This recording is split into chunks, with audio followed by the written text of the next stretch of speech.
on est parti. Donc l'idée est la chose suivante, je vous fais un petit rappel, on avait donc écrit que h bar c'était égal à h0 facteur de, ça va être très dangereux pour moi, facteur de 1 plus j oméga sur oméga c, où oméga c est égal à 1 sur tau, tau étant le temps caractéristique de votre circuit d'ordre 1 associé à la touche machin. C'est bon? Voilà. Donc je vous avais demandé de montrer ça, donc si on veut trouver le maximum de h, enfin du module de h, enfin alors soit le maximum de h, soit le maximum du module de h bar, c'est la même chose, d'accord? Donc il faut prendre le module, ok? Donc on a que le module de h bar, ça vaut quoi ici? C'est pas très compliqué.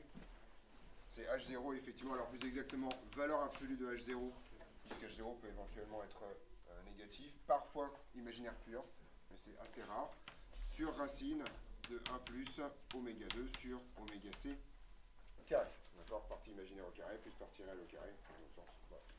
Alors ensuite, prouver que le module de h0 est le maximum, bah, c'est pas extrêmement compliqué. On se rend compte qu'au dénominateur, on a une fonction strictement croissante.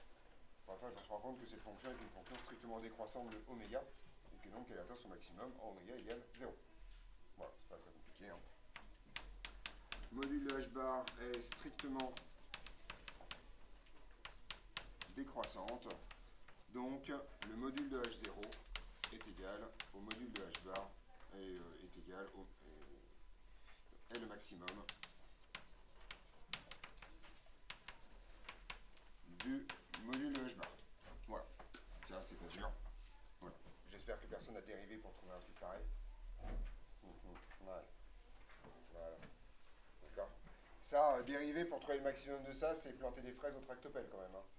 C'est un peu bon, hein, d'accord. C'est une fonction monotone, le maximum c'est soit au début, soit à la fin. Ok. Donc, 2 plus. Et l'idée, c'est beaucoup plus simple que ce qu'on a fait, parce qu'on ne cherche pas l'utilisation de coupure, on cherche à vérifier. Alors déjà, il n'y en a qu'une seule, tout simplement parce que votre fonction étant rigoureuse, strictement décroissante, bah, vous n'avez qu'un seul point. Enfin, elle est bijective, en fait, littéralement, hein, si on choisit les bons intervalles. De plus, si je calcule le module de h bar en oméga c, ça donne tout simplement quoi?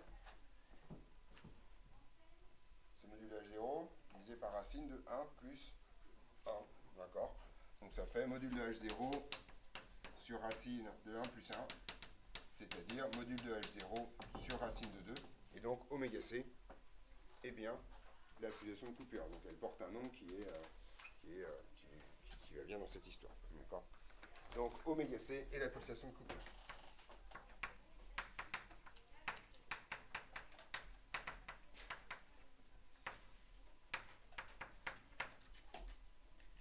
Voilà l'idée. Alors, cette définition est hors programme, mais je vous la donne quand même, parce que je vais en parler beaucoup. Toute la zone, donc si je trace en fait, là pour le coup je vais le faire encore en réel, c'est pas un diagramme de Bode, donc ça veut dire que grosso modo, mon module de h bar il part de h0 comme ça, et puis il descend doucement comme ça. On est d'accord, c'est une fonction strictement décroissante de oméga. Et donc ici, en oméga c, vous avez le module de h0 sur racine de 2. Et ce truc-là, alors cette partie-là, c'est-à-dire la partie où le module de h0 est au-dessus de h max sur racine de 2, s'appelle la bande passante. C'est ça qu'on appelle une bande passante. D'accord. Donc ça, en fait, c'est ce qu'on appelle la bande passante. Donc c'est l'intervalle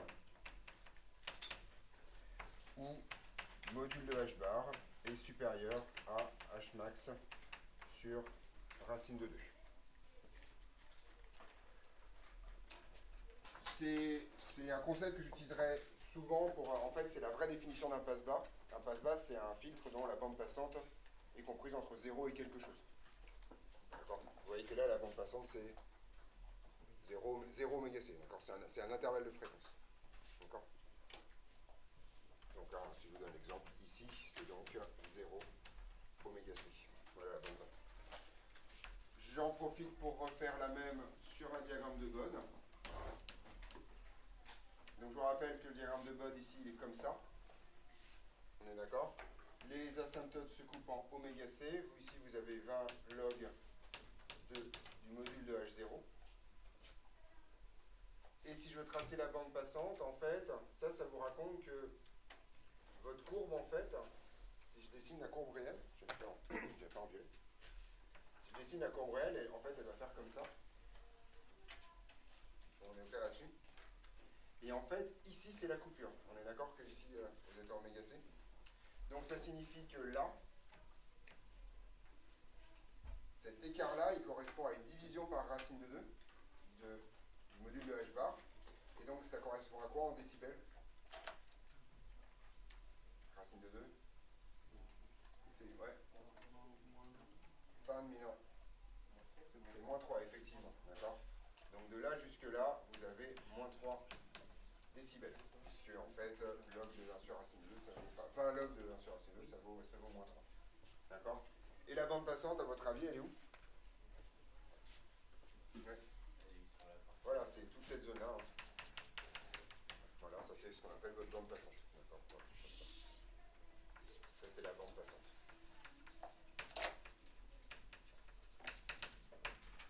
Et là on voit bien le côté passe bas, d'accord, la bande passante est sur les basses fréquences. Passe bas. Ouais.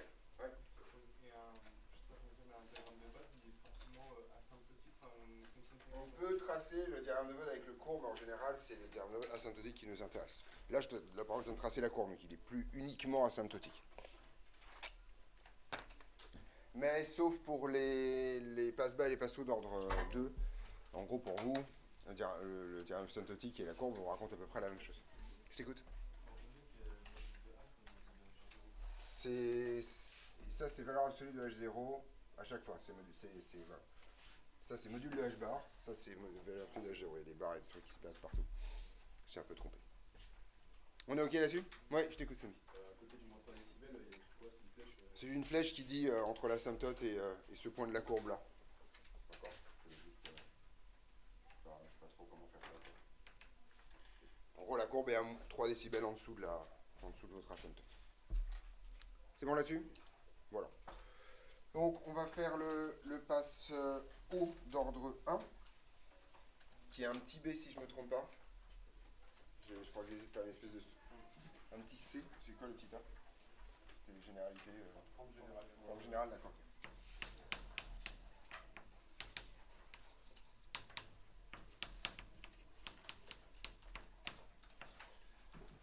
Donc j'avais commencé comment? J'avais dit, on définit ça, je suis sûr d'avoir la même structure. Le petit B, j'avais commencé comment? Ouais, directement, la H-bar. J'ai mis H bar égal? D'accord, ok, voilà. Alors le passe haut d'ordre 2, c'était une définition ou une propriété? Parce que je me souviens plus ce que j'ai écrit dans le A en fait. C'était en vert ou c'était en rouge? Quand j'ai commencé le petit V? Ah, le petit V c'était en bleu. En normal quoi, d'accord. Ok, bon. Ah oui, parce que dans le petit A, j'avais fait la liste déjà avant? Oui. Ah oui, d'accord, ok, bon, c'est pour ça, voilà. Donc, je vous rappelle comment ça fonctionne pour l'histoire de mémoire. D'accord? Posez des questions à moi. D'accord? Franchement, donc, vas-y. Qu'est-ce qui est écrit entre quoi et quoi? Là, il est marqué moins 3 dB, 20 log de H0. Enfin, c'est le même graphe qu'hier, quoi. Enfin, qu'avant-hier. La bande passante, elle est plus sous la courbe. Ouais, alors, en fait, c'est plutôt l'intervalle. En général, on la représente sous la courbe pour matérialiser que c'est 3 dB, machin truc. Mais voilà. Alors, effort de mémoire, on est d'accord? 0, c'est un passe-bas, c'est un filtre d'ordre 1. Vous écrivez le dénominateur qui s'écrit 1 plus J oméga sur oméga C. D'accord? Vous mettez un H0 en haut, comme d'habitude pour avoir une constante de renormalisation, c'est le E sur 2 de votre DM. D'accord? Pour autant, vous pouvez un peu encaisser. Voilà.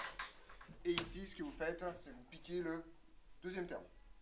Et vous le recopiez littéralement. D'accord? J oméga sur oméga C. Voilà la forme canonique de la passe haut d'ordre. Simple. On va aller assez vite, d'accord, pour que vous compreniez un peu comment ça marche. Déjà, on va justifier que c'est un passe haut, en regardant d'abord les équivalents de H bar en 0 et en l'infini. D'accord?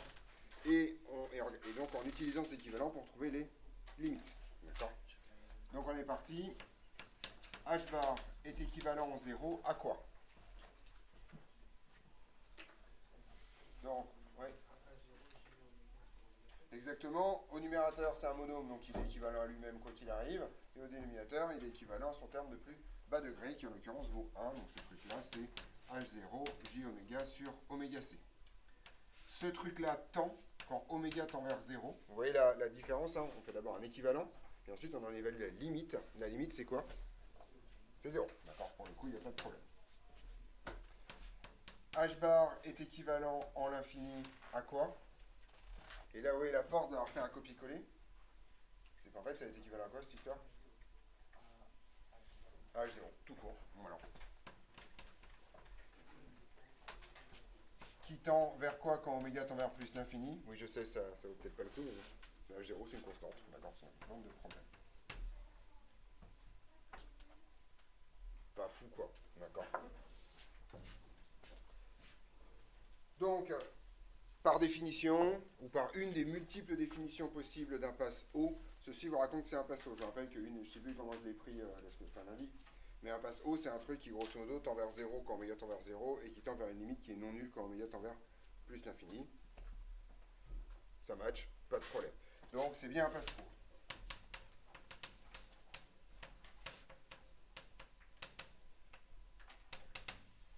Donc son diagramme de Bode va avoir une gueule, d'accord, un truc qui monte et un truc tout plat. On va trouver les équations des asymptotes, comme d'habitude. Donc en gain, on va faire les deux trucs. Comment je fais pour trouver l'asymptote à basse fréquence? Louis? Ouais, ce module, je vais stresser. Alors je sais pas que le module algébre, quand même, il y a des choses que je fais avant. Je prends donc 20 fois le logarithme du module de ce truc-là, d'accord? Donc en gros, 20 logarithme de valeur absolue de H0, valeur absolue de H0. Vous voyez qu'ici c'est un terme imaginaire pur, d'accord, avec une partie imaginaire qui par ailleurs a le bon goût d'être positive si j'oublie H0. Et donc ça va me donner plus 20 log de oméga sur oméga C. D'accord? Ouais, à chaque fois je le présente sous la forme d'une espèce de fonction affine en log, sans casser le log complètement pour des questions d'homogénéité. Donc on retrouve une fonction affine, la pente c'est combien ici? C'est 20 plus 20 dB par... Alors mettez des unités, hein, c'est 20 dB par D4 s'il vous plaît. Et mettez le plus, ça, on aime bien en général. C'est pas faux hein, ce que tu as dit, mais on aime bien un peu mettre des décorations autour de ça. Donc, est asymptote en 0. Ou plutôt à basse fréquence, voilà. Et à haute fréquence, vous prenez 20 log du module de l'équivalent, donc ça va me donner simplement 20 log de module H0, c'est ça.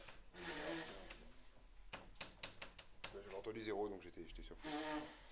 20 log du module de H0, qui peut éventuellement être nul par ailleurs dans cette histoire. Donc c'est quoi la pente ici? C'est 0, d'accord, vous allez avoir une asymptote horizontale, donc est asymptote à haute fréquence.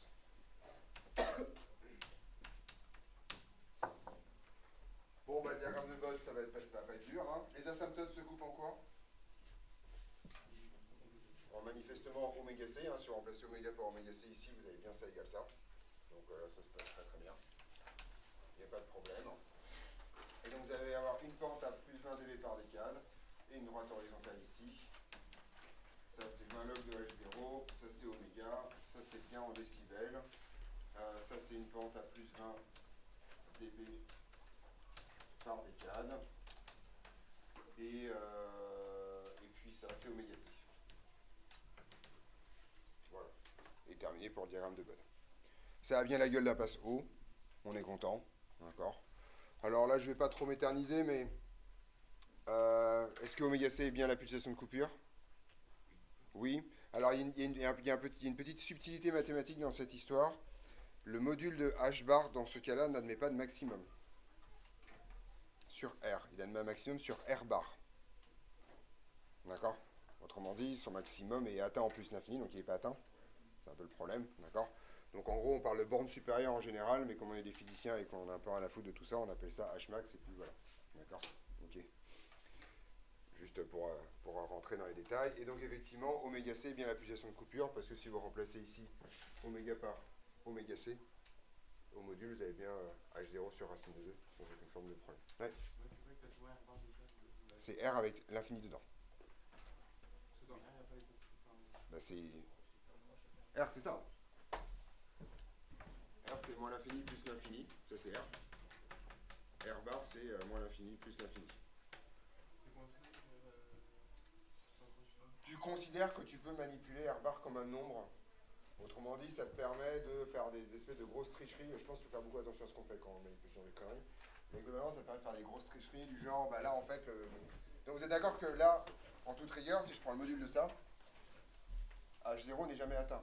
H0 est atteint quand oméga tend vers plus l'infini, sauf que le manque de pôle, l'infini c'est loin. D'accord? Et que donc, a priori, H0 est jamais atteint. Mais si je considère que plus l'infini est un nombre, bah tout d'un coup, il est atteint quand oméga vaut plus l'infini. C'est un peu une grosse tricherie, histoire de ne pas avoir à jongler entre les bornes supérieures et les maximums. Sachant qu'en diagramme de Bode, l'infini et 0 jouent exactement le même rôle. D'accord? Donc tout d'un coup, comme mon 0 est expulsé, on voit bien que... C'est un énorme problème en physique quand on passe notre vie à définir des grandeurs, en partie à utiliser des inverses. Vous savez, on a eu la discussion avec Camille d'ailleurs il y a 2 mois de ça sur résistance nulle. Ah non, c'était pas avec toi. Enfin, on a eu une discussion similaire, mais j'ai une discussion encore pire que ça l'année dernière avec une de vos prédécesseuses, donc en l'occurrence, sur le fait qu'à un moment donné... Ok, je vais vous expliquer pourquoi. Vous êtes d'accord que j'ai défini que G c'était égal à 1 sur R. Pas de problème. J'ai dit que la résistance d'un fil était nulle. Donc je dis que la conductance d'un fil est infinie. Vous voyez qu'à un moment donné, au niveau mathématique, ça se passe pas du tout aussi bien en fait, parce que nul c'est un nombre. D'accord? Et l'infini, c'en est pas un. Et pourtant, moi je manipule ça exactement comme si c'était la même chose. D'accord? Donc ça, en général, c'est juste histoire de pouvoir faire des raccourcis de langage. Tout simplement parce qu'en physique, de toute façon, l'infini, ça veut juste dire que c'est très grand. Donc, à un certain temps, on s'en fout un peu. Enfin, ma fonction h bar, si je prends oméga égale 10 puissance 18 fois oméga c, ça vaudra 0, quoi. D'accord? À un moment donné, les epsilon, voilà, ils n'existent pas trop, quoi. C'est une question de modèle dans ces histoires-là. Donc on se donne un peu de confort en disant, ok, on peut tricher avec la distinction borne supérieure et maximum, etc., etc. Mais c'est vraiment du confort. Hein. Pour le coup, c'est pas... est-ce que c'est fondé mathématiquement? Je suis sûr que M. Lévy m'assassinerait sur place. Vous m'entendez dire des trucs pareils, d'accord? Et voilà, mais ça me permet d'éviter des petites distinctions. Et physiquement, on comprend ce que ça veut dire. Voilà, surtout. C'est bon sur les filtres d'ordre 1? Voilà. Alors, on va faire un petit dé pour voir les 2 exemples, comment on fabrique un filtre d'ordre 1. Alors, en fait, on peut en fabriquer plein par ailleurs, mais il y a 2 exemples tout simples. Voilà. Et vous allez voir que ça se passe bien. Petit dé. Exemple. Alors, il y a plein de façons de faire des filtres d'ordre 1. Vous pouvez prendre le RC série ou vous pouvez prendre le RL série, vous choisissez. Vous me dites. Si vous en avez marre, enfin, on peut changer. RC, RL, RL, RC.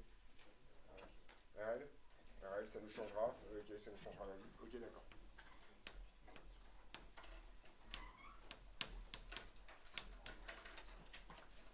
Je vais prendre un circuit RL série LR avec un générateur sinusoïdal. Cette représentation est donc une représentation réelle. Comme j'ai un générateur sinusoïdal, une source de dissipation, un circuit linéaire, je ne me pose pas de questions et je transpose directement ce circuit en représentation complexe. Mon générateur devient un générateur de tension continue, tout à fait, avec un magnifique E ici. Ma bobine devient une impédance de valeur JL oméga et ma résistance devient une impédance de valeur R. Voilà. Je m'intéresse ici à cette tension-là, URM bar, et d'ailleurs je vais aussi mettre ULM bar dans ces histoires-là. D'accord? Alors, là je vais vous montrer un truc extrêmement important dans ces histoires-là, et ça va fonder les 2 derniers... En fait, je ne sais pas si on les a vus ou pas. On a vu les comportements en oméga égale 0 et oméga tend vers plus l'infini du condensateur et de la bobine.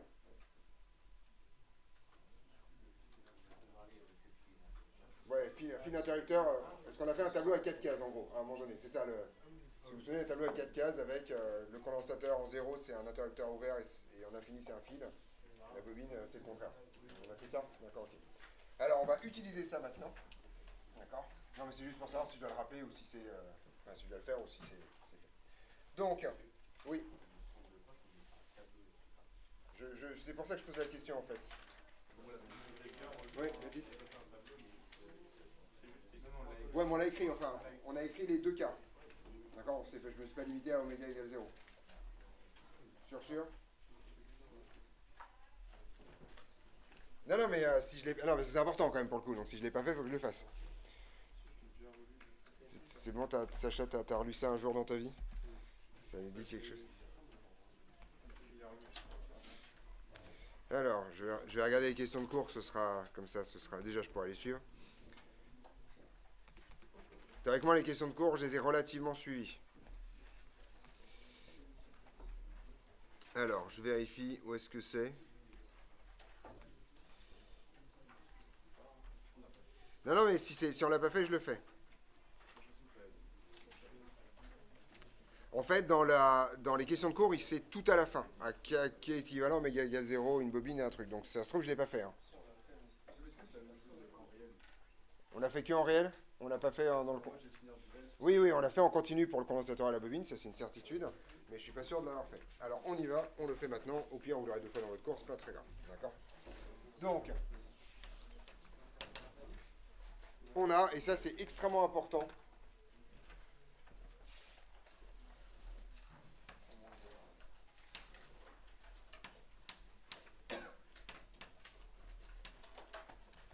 d'accord? Quand oméga tend vers 0 et quand oméga tend vers plus l'infini. Donc ça c'est basse fréquence et ça c'est haute fréquence. D'accord? Donc bien sûr je regarde les limites, mais ce qui m'intéresse c'est en fait comment est-ce que ce truc se comporte à basse fréquence et haute fréquence. À basse fréquence, vous savez, oui je t'écoute. Si, ça, c'est ça. Mais on a fait pour les deux cas. Bon, ok, je le refais, c'est pas grave. Voilà, au pire, ce sera. Ouais. Pour les régimes, on met pas d'intensité ou il faut mettre? Bon, pour l'instant, j'en ai pas besoin et j'en aurai très rarement besoin en fait. Donc là. Mais en fait, j'ai mis une intensité là, très discrètement. En gros, comme j'oriente mes trucs et que je me suppose que je suis en convention récepteur, j'ai implicitement, j'ai mis une intensité que j'ai juste pas écrit. Alors, en oméga égale 0, ça correspond au régime continu. D'accord? Je vous rappelle votre dernière question de cours. Vous vous souvenez ce truc à réfléchir pour plus tard, là? Voilà. Donc ça veut dire que mon condensateur se comporte comme un interrupteur ouvert, d'accord? Et au contraire, ma bobine se comporte comme un fil. Ça, vous pouvez soit le retenir, soit tout simplement vous souvenir qu'un condensateur, c'est 1 sur JC oméga. Et qu'une bobine, c'est JL oméga. Donc quand oméga tend vers 0, son impédance tend vers plus l'infini vers l'infini pour le condensateur. Et au contraire, la bobine, son impédance tend vers 0. D'accord? Quand oméga tend vers plus l'infini, au contraire, le condensateur se comporte comme un fil, tout simplement parce que ça tend vers 0. Et la bobine se comporte comme un interrupteur ouvert. Autrement dit, le condensateur et la bobine ont des rôles diamétralement opposés en fonction de la partie basse fréquence ou haute fréquence. Voilà. J'avais souvenir de l'avoir fait. Si je ne l'ai pas fait, c'est ici. D'accord? Ça, c'est hyper important. Et vous allez comprendre pourquoi tout de suite. Donc en fait, on peut donc sur un circuit électrique donné dessiner un circuit équivalent à l'infini et un circuit équivalent en 0. Vous vous souvenez, on a déjà fait ça pour les régimes continus. On faisait des circuits équivalents quand on était en continu. En fait, le circuit que vous allez retrouver, c'est le circuit qu'on avait pour oméga égale 0, le circuit en régime permanent. Là, je vais en faire deux, d'accord? On peut donc dessiner deux circuits équivalents.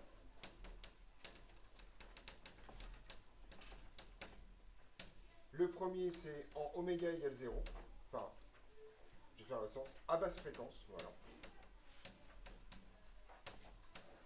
À basse fréquence, mon générateur E, il est comme ça. Ma bobine va se comporter comme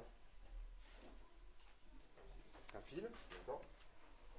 Et ma résistance, comme d'habitude, reste égale à elle-même.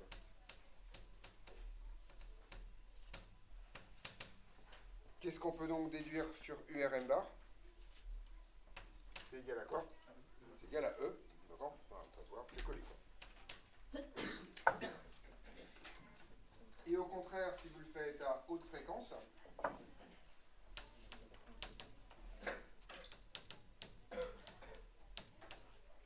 toujours mon générateur égal à lui-même, mais cette fois ma bobine va se comporter comme un interrupteur ouvert. Résultat des courses, ma résistance est la même. Et qu'est-ce qu'on va pouvoir écrire sur URM bar? C'est égal à quoi? Si, allez-y. Ça ne peut pas être égal à 1, c'est égal à 0. Ça vaut RI, hein, je le rappelle. Donc la densité vaut 0 puisque c'est ouvert. Et donc là, vous voyez la chose suivante, donc le égal à 0, il est off. Et donc c'est quoi comme filtre? Ouais. Si, quand même. Si vous avez un filtre qui a basse fréquence tend vers une limite finie, c'est un passe, ouais. C'est un passe bas, d'accord? Donc là, vous savez que c'est un passe bas. Ça laisse bien passer les basses fréquences.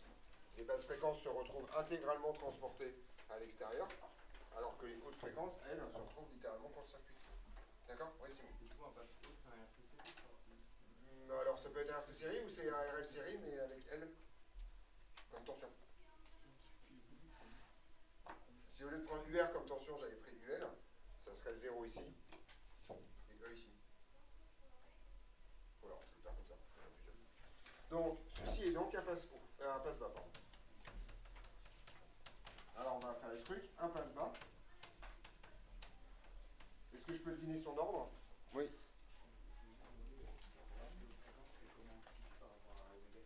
Ouais, c'est ça. C'est en dessous d'oméga. Bah, pour l'instant, on ne sait pas encore qui est oméga C, mais c'est l'idée, voilà. On va savoir. J'ai tout ça très mal. C'est donc un passe bas.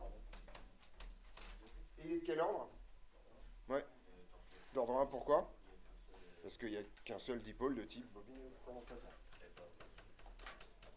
Donc, ce que je m'attends à avoir, c'est que si je fais l'étude réelle de ce circuit, si j'essaie de trouver la fonction de transfert de ce circuit, alors je vais tomber sur une forme en H0 sur 1 plus J oméga sur oméga C. Donc la chose qui m'intéresse, c'est de trouver oméga C et de trouver H0. D'accord? Oui. Nous, on a un circuit d'ordre 2. Ouais.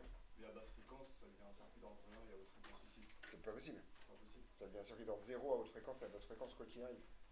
Puisque tous tes dipôles de type bobine et condensateur se transforment soit en fil, soit en interrupteur ouvert. Donc tous les circuits équivalents sont les circuits d'ordre 0. C'est les circuits résistifs, c'est les circuits du chapitre 1.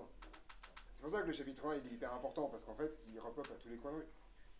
Non mais vous êtes d'accord que là c'est du chapitre 1 en fait, c'est un circuit résistif standard. En général, c'est pas des circuits résistifs hyper difficiles, mais ils sont quand même là. Oui. Non, c'est pas pour moi. Ok. Donc on est parti, on va faire la fonction de transfert. On a URM bar. Et ça vaut quoi URM bar en fait? Comment je fais pour le calculer? J'ai effacé le circuit, mais vous l'avez sous les yeux.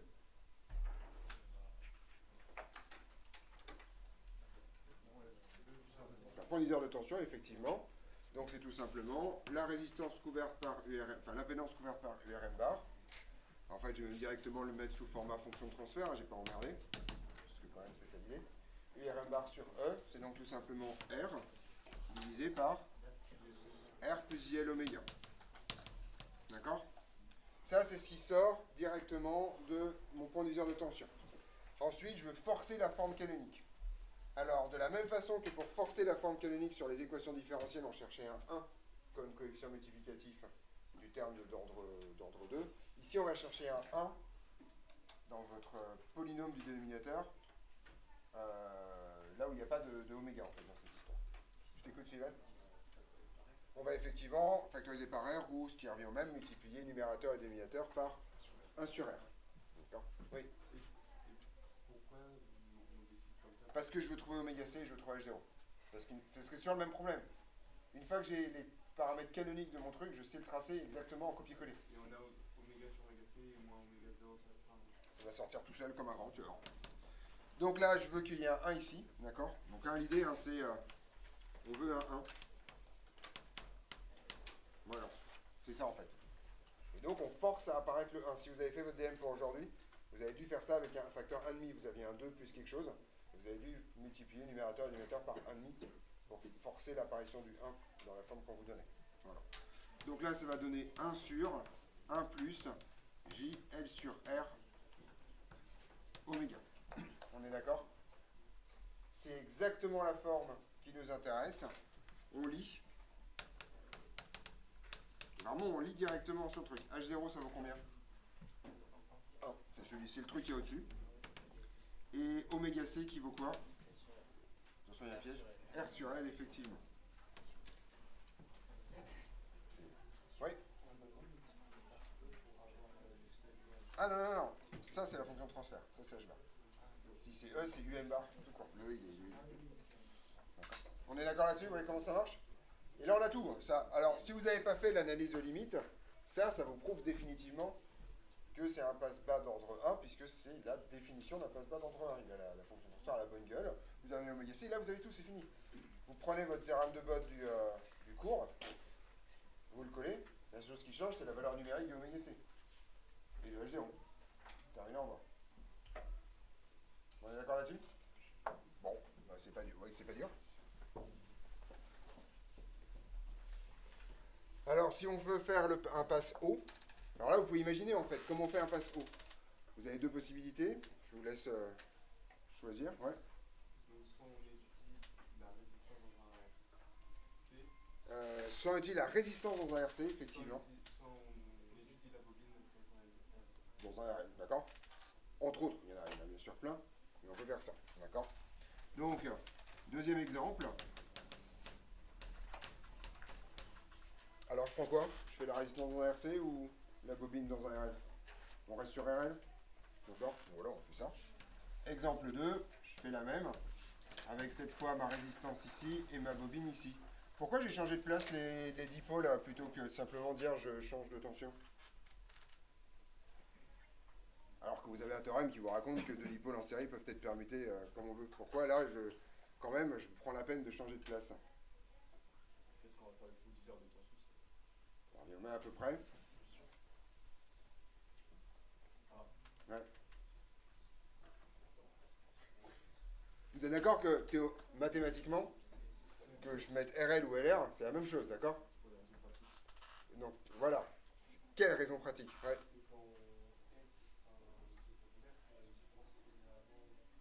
Non. Ouais. On fait que la bobine soit en parallèle. Non, c'est pas ça l'idée. Pensez à pratique, justement. Ouais. Quand on fait des schémas avec en fil, on entend. Ouais, mais ça va revenir au même. Mathématiquement, ça revient au même. Il n'y a aucune simplification mathématique à cette petite... Enfin, c'est pas une tricherie, mais à cette réorganisation. Ouais. Il faut bien que la tension soit en face. Non, voilà, non, quand même, on est en prépa, là. On fait pas des clowns, quoi. Pratique, pratique. Pratique, pratique, c'est-à-dire... C'est déjà pété. Oui. Mais n'inventez pas, s'il vous plaît, on dirait des IA, quoi. En fait, on comprend, en fait. Voilà, mais je comprends, en fait, maintenant, pourquoi c'est ça, quoi. N'inventez pas. Il est interdit d'halluciner.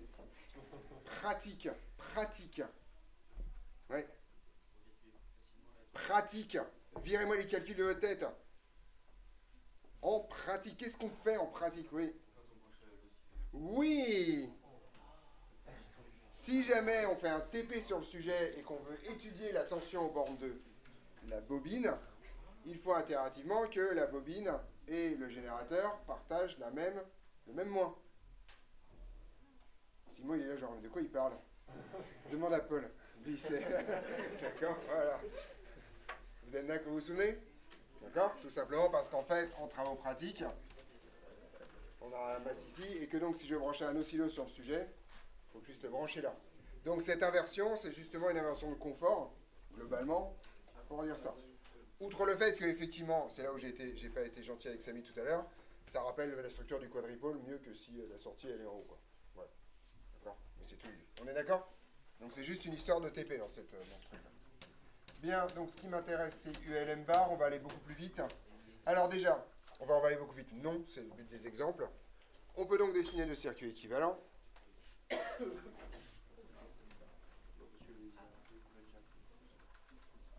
C'est un L1. Arrêtez d'insulter mes L, ils sont un peu tordus, mais ça va, quoi. Alors, qu'est-ce qui se passe ici à basse fréquence? Ah non, là on a parlé de mètre barre. Il faut que j'ai pas encore fait la transposition, pardon. J'ai raté une étape. Je te remercie.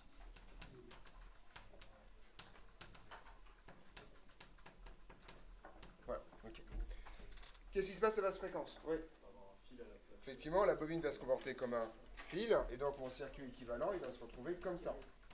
Autrement dit, ULM bar cette fois, enfin pas cette fois, mais ULM bar non, est égal effectivement à 0. Et si vous êtes à haute fréquence, il va se passer quoi?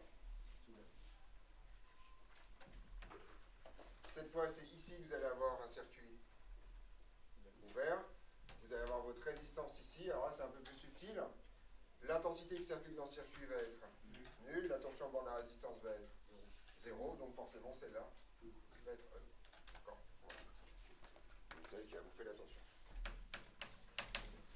Et donc, par définition, on retrouve bien littéralement, ou en tout cas on intuite bien, un filtre comment? Passe haut. Voilà. On a un filtre, donc il va être un passe haut d'ordre 1. On est d'accord là-dessus? Oui, je t'écoute, Sylvain. Ça dépend. Oui, tout à fait, oui. C'est seulement comment le filtre est construit, en fait. C'est juste ça que ça te raconte, en fait.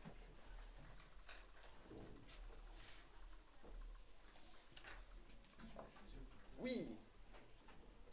Est-ce que c'est possible dans un circuit, pour n'importe quelle tension d'un gros de circuit, on a forcément soit un passe-haut, soit un passe-bas? Non, on peut avoir des trucs un peu bizarres. Il y a des trucs bizarres. Bon, même vous allez tomber sur votre planche d'exo, il y en a qui s'appelle le déphaseur, par exemple. Donc le module vaut 1 quoi qu'il arrive, et l'argument passe de moins pi sur 2 à moins pi sur 2, en fait. C'est un truc bizarre. Voilà. Ouais. Et en réalité, on utilise rarement l'URM pour un passo ou un peu. Non, on fabrique des filtres comme ça. En fait, en réalité, on utilise rarement des filtres d'ordre 1 parce qu'ils ne sont pas assez sélectifs. Ça descend pas assez vite le virage, quoi. Mais c'est tout, en fait. Mais littéralement, à partir de l'ordre 2, c'est vraiment des filtres que vous avez dans vos téléphones portables, dans n'importe quel truc qui doit sélectionner les fréquences. Dans un poste radio, c'est un filtre d'ordre 2, hein, partout. En fait, le vrai truc, c'est que ce qui nous intéresse vraiment, c'est des filtres passe-bande, pour sélectionner une partie.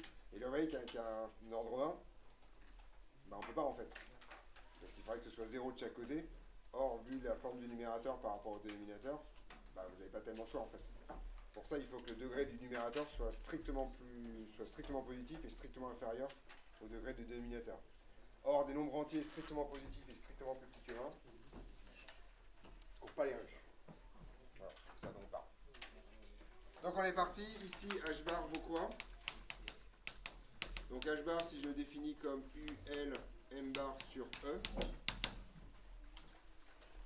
ça vaut tout simplement JL oméga sur R plus JL oméga. Qu'est-ce qu'on fait si vous avez compris? C'est ici. On multiplie tout par 1 sur R effectivement. Et là on se retrouve avec une forme pas très belle qui est JL sur R oméga 1 plus JL sur R oméga. Et là on lit directement que vaut oméga C.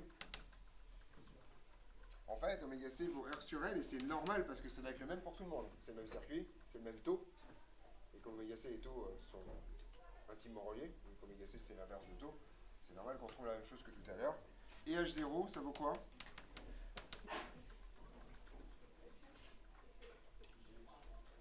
Non, non. H0 ne peut pas dépendre de oméga, ça c'est sûr. Ouais. Ça vaut 1. C'est H0 fois le même terme en bas et en haut. Donc H0 voit, sans problème. Bon, on est d'accord là-dessus, vous voyez comment ça tourne, je ne vais pas continuer dans la suite, mais c'est vraiment assez simple. C'est bon là-dessus? Oui. Est-ce que si tu multiplies par 1 sur J oméga, on a ça revient au même? Ben, tu fais ce que tu veux de ta vie, mais tu tombes pas sur la forme canonique. Parce que tu as un podium d'ordre -1 en bas, enfin des degrés -1 en bas, c'est pas la forme canonique. Voilà. Oui, Sylvain. Bah parce que la forme du passe haut, c'est H0 fois ce terme-là, au numérateur. Or qu'on a ce terme-là au numérateur, bah H0, ça vaut. Ouais. Ouais.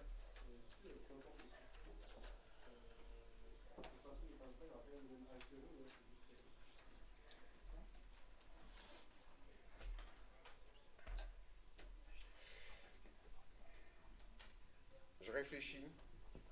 Non. Non, tout simplement parce que structurellement, c'est le second membre de ton équation différentielle, cette histoire. D'accord? Alors, quand même, j'ai l'impression que ça matche souvent bien, mais j'ai pas un gros théorème de fond qui me raconte ça, donc pour l'instant, je préfère te dire pas sûr, au minimum. D'accord? En tout cas, j'ai pas d'affirmation forte sur le sujet. Voilà. Comme ça, c'est le second membre. Si tu veux, avec votre théorème, c'est que toutes les grandeurs ont la même équation différentielle au second membre près. Bah, c'est-à-dire que grosso modo, tout le monde va avoir le même dénominateur au numérateur près. D'accord? Voilà. Donc, je me méfie un peu. Si on restreint ton théorème en disant ok, on prend que des temps. Non, en fait non. Dès qu'on a un circuit à plus d'une maille, non, ça marche pas. Ah, une maille, oui, mais à plus d'une maille, ça marchera pas. Voilà, non, c'est sûr que non. Voilà. Bon, c'est bon. Fin de la conversation. Bah, ordre 2, si je ne me trompe pas. C'est ça, hein? On est d'accord? Donc là, ça va aller plus vite pour plein de raisons. Vous allez voir, ça va être magique, parce que déjà, on les a étudiés en long, large, en travers, ceux-là. Donc, petit 3, 2. 2. On s'en fout. 2, on change de paragraphe, hein, d'accord? 2, c'est bon? Voilà. Circuit d'ordre 2. Alors, c'est plutôt, je l'avais en fonction de transfert, filtre d'ordre 2. J'ai bien appelé ça. Filtre d'ordre 2. C'est ça? Ouais, bon. Flemme de réécrire. Voilà. Et donc, petit a, généralité. Ok. Forme générale. Voilà.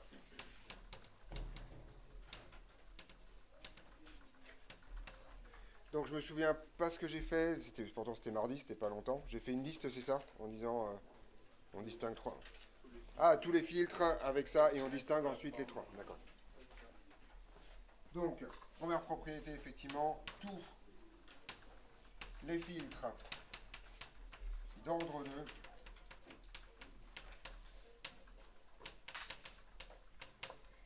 se mettent sous la forme. Et donc, on a exactement le même genre de structure que pour les filtres d'ordre 1. Une fonction de transfert qui est égale à, au numérateur, encore une fois, un polynôme de j oméga, qui peut être extrêmement variable, qui est encore une fois le second membre de votre équadif, d'accord? Et au dénominateur, j'ai une bonne nouvelle pour vous, vous le connaissez déjà, parce que c'est celui du DM, mais c'est celui de votre cours sur la réponse en charge et la réponse en intensité du circuit RLC série. Donc je vous écoute. 1. Q oméga 0. Voilà. C'est fini. Tous les mêmes. D'accord? Voilà. Et donc en fait, maintenant vous allez, et si vous suivez la même logique que ce qu'on a fait avec les filtres d'ordre 1, sur les filtres d'ordre 1 j'en avais 2, parce que soit je prélève ça, soit je prélève le dernier terme. Là ici je vais en avoir combien? 3, parce que soit je prélève ça, soit je prélève ça, soit je prélève ça. D'accord? Et donc je vais avoir le passe bas, le passe bande, le passe haut. Le passe haut c'est toujours le dernier, le passe bas toujours le premier, et si vous en avez entre les deux, c'est des passe bandes. C'est pas mortel, d'accord? Donc on distingue en particulier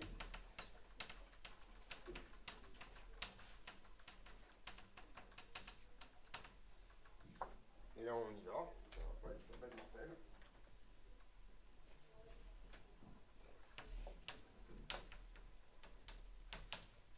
Le passe bas d'ordre 2. Alors petite remarque, évitez les abréviations, parce qu'autant en premier ordre on peut mettre PB et PH, autant au deuxième ordre PB c'est soit passe bas soit passe bande, donc abréviez, ne faites pas d'abréviation. Donc si vous avez compris la logique, vous pouvez me dicter la forme du passe bas d'ordre 2. Donc c'est une fraction, d'accord. Le dénominateur, bah, vous n'avez pas besoin de la deviner, elle est écrite littéralement ici. Et le numérateur, ce sera effectivement une constante qu'on va appeler H0. Voilà, super.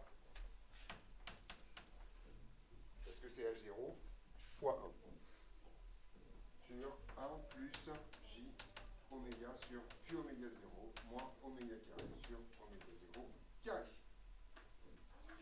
Voilà la forme générale des passe bas d'ordre 2. Et le truc important à retenir, on va l'écrire tout à l'heure quand je ferai les études détaillées, ceci est exactement la même forme que la réponse en charge du RLC série. La seule différence, c'est qu'au lieu d'avoir un E là-haut, j'ai juste une constante sans dimension, parce que j'ai juste mis le E au dénominateur dans mon H bar. Mais vous savez donc plein de choses dessus. Vous savez que ce truc-là, a priori, laisse passer les basses fréquences, qu'il y a une résonance si Q est plus grand que 1 sur racine de 2, que la valeur à la résonance si Q est assez grand, ça vaut E fois Q, etc., etc. D'accord? Donc là, vous pouvez tout lire dans tous les sens. Oui.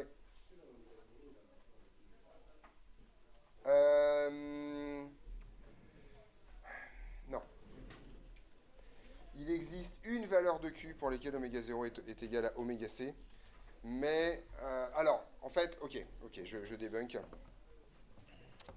Mais je débunk trop tôt, peut-être. Non, mais si c'est bien, en fait. Je débunk avant. Ok, vous savez que j'estime beaucoup mon cher collègue de SI, de manière très générale. Mais mon cher collègue de SI, à un moment donné, alors je sais pas s'il dit une connerie, ou s'il dit un truc et qu'ensuite vous en déduisez un théorème général qui est une connerie. On sait jamais, hein, d'accord, dans cette histoire-là. Mais à un moment donné, vous revenez de votre cours de ici en disant la pulsation de coupure, c'est l'intersection des asymptotes. Il s'avère que pour les filtres d'ordre 1, je ne peux pas dire grand-chose parce que ça c'est vrai. D'accord? Manque de peau, les filtres d'ordre 2, l'intersection des asymptotes, c'est toujours oméga 0. Il n'y a aucun problème. Mais c'est rarement la pulsation de coupure. D'accord? Donc retenez ce théorème-là, il faut. D'accord? Globalement. Donc il n'y a pas de rapport essentiel entre machin. Sauf que comme en général, on prend un truc asymptotique et on dit que de ce côté-là, c'est l'autre truc et de ce côté-là, c'est l'autre truc, on a tendance à imaginer que la pulsation de coupure, c'est effectivement oméga 0. Sauf qu'en vrai, ça marche pas. Tout simplement parce qu'en fait, la courbe peut être plus ou moins loin des asymptotes. Et donc en particulier, elle peut descendre. Alors, vous allez voir que pour le filtre, pour le passe-bande, c'est un espèce de cauchemar parce que les asymptotes bougent avec Q. Donc c'est assez pénible. Bon, on va faire ça. Ok, passe-bas d'ordre 2. Donc maintenant, vous faites le cours à ma place. On est d'accord? Le passe-bande d'ordre 2, il va. Je sais pas pourquoi j'ai pris un espace aussi grand là-bas.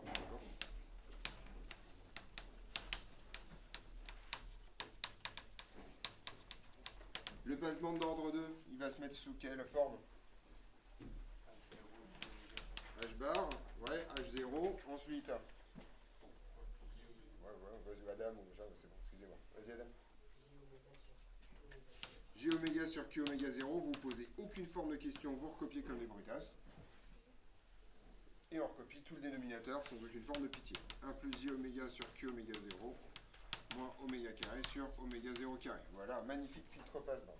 D'accord?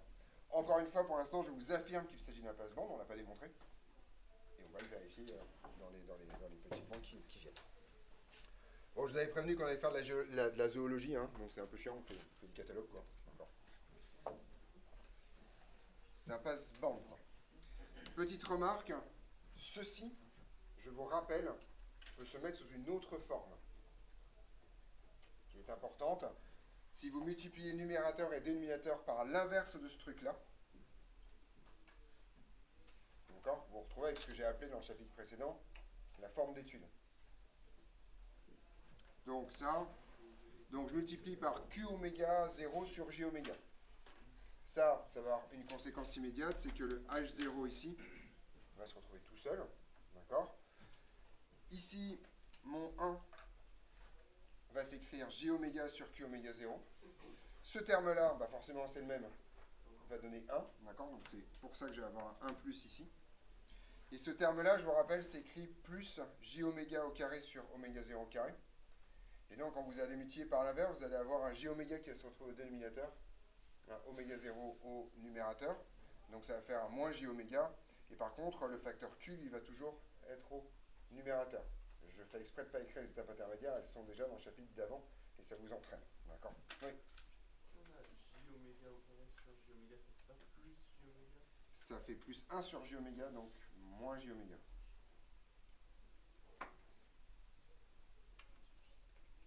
Je l'écrirai pas. Voilà, c'est fait exprès. J'ai J oméga le tout au carré divisé par J oméga. Ça me donne 1 sur J oméga. 1 sur J oméga, d'accord? Et ça fait moins J sur oméga. Je vérifie. Non, tu écriras pas.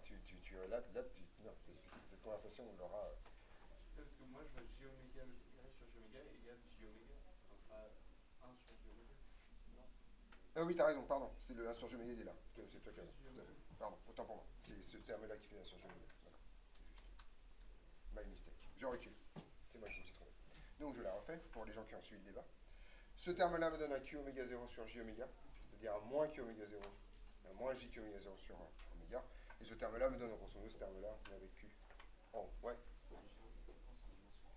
H0, oui, parce que c'est la dimension de H. Là, tu peux répondre toi-même à la question. Sans dimension, sans dimension, sans dimension, sans dimension. Et H bar, c'est le rapport de deux tensions.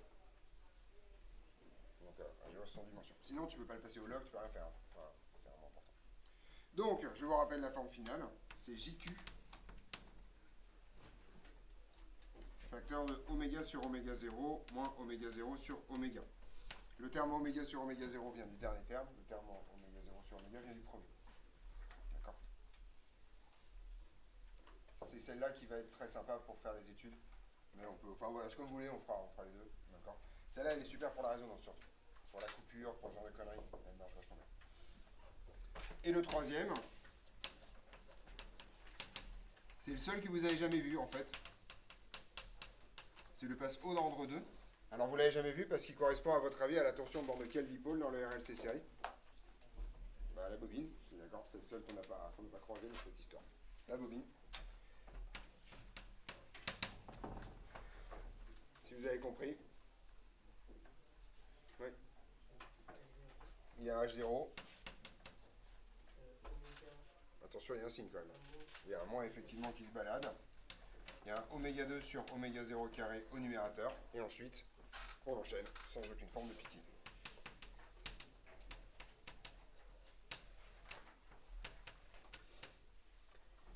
Petite remarque, si on vous demande un jour d'étudier ce truc-là, en particulier la résonance de ce truc-là, c'est complètement hors programme. Vous multipliez tout par moins oméga 0 carré sur oméga carré, vous faites la même chose, c'est-à-dire vous laissez un H0 tout seul, et vous posez x égale oméga 0 sur oméga. Et ça vous donne exactement la même forme que le RLC série, et vous remarquez qu'il va se comporter de façon symétrique, parce que x est 1 sur, enfin c'est une transformation x 1 sur x, dans cette histoire-là, donc c'est pas mal de choses. Ça, c'est vraiment à des années-lumière du programme, donc je vous donne juste l'astuce, mais a priori, vous avez rarement à faire ça, sauf bien sûr en DS, où vous serez guidé, si jamais ça arrive. Ouais. Pour l'ordre 1, il n'y a pas de passe. Parce qu'il n'existe pas d'entier strictement positif et strictement plus petit que 1. Pour qu'il y ait un passe-bande, si tu veux, il faudrait qu'il y ait un monôme au numérateur qui soit négligeable devant, tu vois. Et grosso modo, tu as un degré 0, un degré 1, et il n'y a pas d'entier entre les deux. Donc tu ne veux pas avoir un terme entier en haut, je te rappelle que les puissances sont forcément entières. On l'a déjà avec cette conversation mardi ou lundi. Sur le fait qu'on ne veut pas avoir des puissances non entières sur oméga, c'est exactement le même problème. Donc si tu veux un passe-bande, forcément, il faut qu'il soit d'ordre au moins 2. Après, tu fais ce que tu veux, mais voilà. On est d'accord sur les trois? Vous êtes d'accord qu'au niveau mémoriel, vous avez là, a priori, rien à apprendre? D'accord? Ils sont toujours dans cet ordre-là. Bas, bande, haut. Ou bas, haut, si jamais vous avez que deux termes. Donc, si je vous fais l'ordre 3, d'accord? À condition que je vous montre la tronche que ça a celui-là, bah, vous allez pouvoir faire la même chose. Hein. Bas, bande, haut. Et puis, toujours les mêmes. Okay. Ouais. Par l'ordre 3, il y a deux passes-bandes, il y en a un qui est comme ça et l'autre qui est comme ça. Parce que forcément, il y a 60 de différence entre le début et la fin. Et comme tu veux faire que des multiples de 20, bah, c'est soit 20-40, soit 40-20. Enfin, voilà. Et pour l'ordre 4, il y aura 3 passe-bandes. Un à 20, un à 20, c'est 4, donc un 20-60, un à 40-40 et un... Ouais. Mais pour vous, ordre 2, c'est la fin. D'accord. On est d'accord sur ce truc-là? C'est bon? Voilà. Et bon, on va se les étudier un par un. C'est pareil, hein, je crois qu'on en est là. Hein. Bon, la forme canonique, le machin, alors la courbe réelle sur le truc. Alors là, ça va être un peu plus long ou pas. En fait, en vrai, c'est extrêmement long si on scoltine tout. Sauf que la moitié des résultats, vous les connaissez déjà. D'accord? Mais en particulier l'allure de la courbe réelle. Mais c'est quand même un peu pénible, donc on va se les faire. Voilà. Donc, à l'instar du paragraphe précédent, en fait, vous devez savoir traiter dans le détail le passe-bas et le passe-bande. Et on va parler des deux. Alors, le passe-bas d'ordre 2.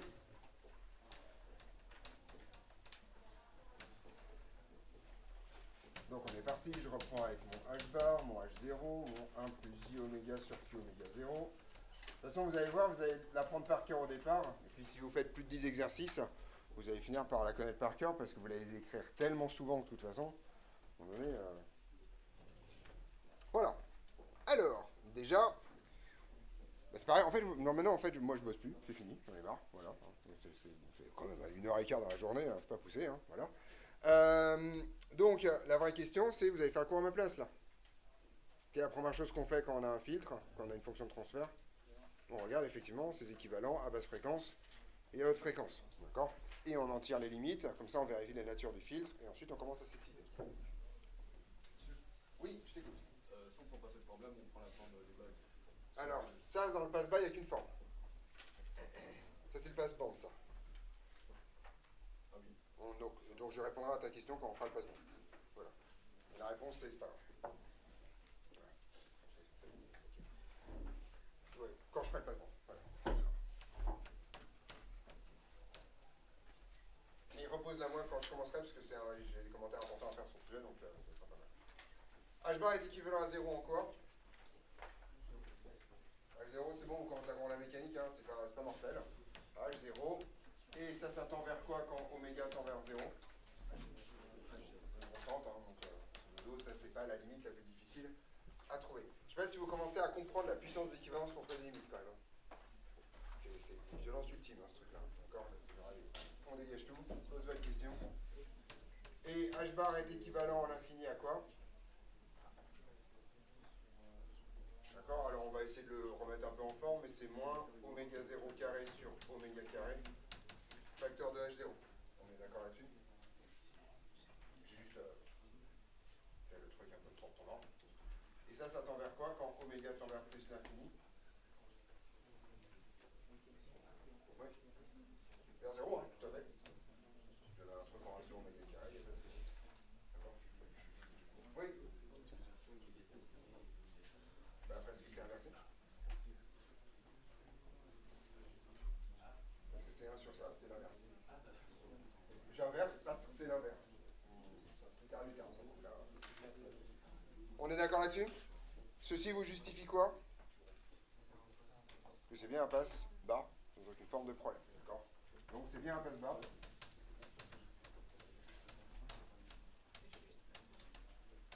Sans problème majeur, donc je vous mens pas quoi. Je vous escroque pas depuis le début.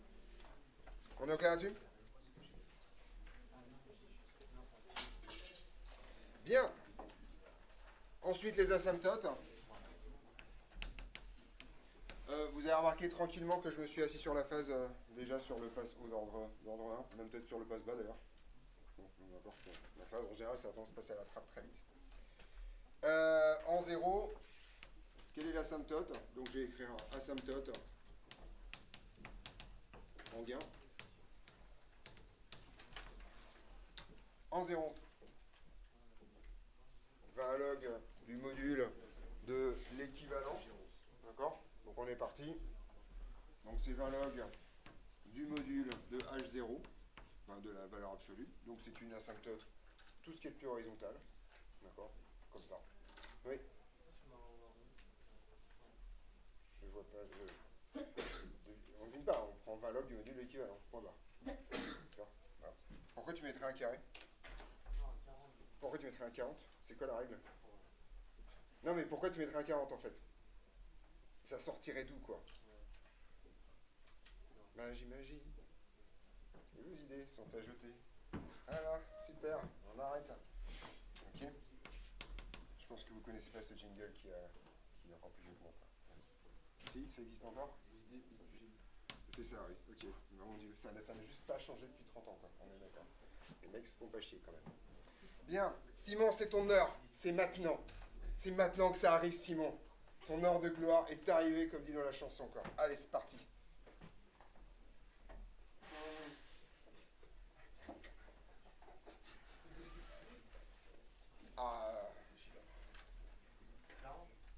Quoi, 40?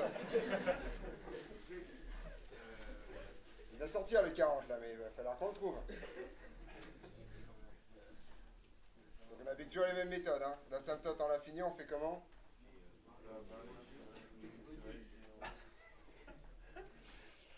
Il va finir avec un gros bleu à la fin de la journée. Hein. Ouais. Voilà, d'accord. On fait donc 20 log du module de ça. D'ailleurs, si vous ne prenez pas le module, là, il se voit le moins, hein, d'accord? On est d'accord? Et n'inventez pas des théorèmes. Log de moins x, c'est pas moins log de x, vous voyez? Ça marche pas, genre, tiens, et si je le foutais dehors, histoire de théorème, bah, non. Ok? Donc, c'est juste, faites une connerie, vous arrêtez, vous reculez, d'accord? Franchement, quand je vois calculer, j'ai pas envie de nous mettre un volant entre les mains, quoi. Genre, j'ai un truc sous le pneu, bon, je continue à avancer, on sait jamais. Voilà, quoi. Non, bah non, on fait bazar, voilà, on fait bazar. Hein? Donc, on est parti, on fait 20 log. Donc le module de ça, comme tout ceci est manifestement un réel, ça revient simplement à en prendre la valeur absolue, autrement dit ici, je dirais le moins. D'accord? Donc ça fait oméga 2 sur oméga 0 carré, facteur de H0. On est d'accord là-dessus? Plus exactement, facteur de valeur absolue de H0, si jamais H0 a le mauvais goût d'être un réel négatif ou une connerie comme ça. Et ça, c'est égal à quoi? Non. Parce que je me suis trompé. Voilà. Oui.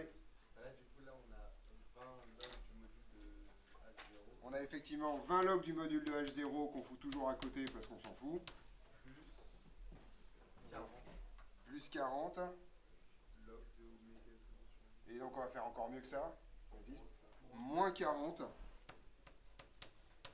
log de oméga sur oméga 0. D'accord? Le moins provenant du fait que vous avez log de oméga 0 sur oméga, donc moins log de oméga sur oméga 0. Et le 40 sort naturellement parce que vous avez un magnifique carré ici. Pas on balance un 40 comme ça dans l'océan juste histoire de voir s'il crie longtemps. Voilà, on fait pas ça. Oui. En fait, c'est pas une erreur, c'est juste que là tu vois la pente. Parce que c'est log de oméga, donc la pente elle est écrite ici. Sinon c'est pas faux en soi, c'est juste que là tu la lis directement. Mais sinon, moi, même ça me choquerait pas. Hein. Mais c'est juste que si je te demande de justifier la pente, c'est moins visible ici que là. Oui. Et peut-être c'est une question bête, hein, mais pour le log, Oui. pas, on ne peut pas abaisser les puissances que pour quand on est à 10 puissance. Ah, non seulement la question elle est pas bête, hein, je te remercie de la poser, mais pour toi. Vous connaissez vos théorèmes sur le log quand même. Quel que soit A et B, log de A puissance B est égal à B log de A, quoi. Non, mais arrêtez d'être pas sûr. Enfin, on est sûr sur ce genre de théorème, quoi. Il y a pas de... Je sais pas qu'avec Hélène. Mais log et Hélène, c'est la même chose. Hélène sur Ah, ok, stop. Non, je fais attends, parce que si j'ai cette conversation avec Samy, dont je sais par ailleurs que c'est pas un des plus mauvais en maths de la classe, ça veut dire que c'est une conversation qu'il faut avoir avec tout le monde, quand même. Peu de choses près. Tout le monde est conscient que log et Hélène, c'est la même bête.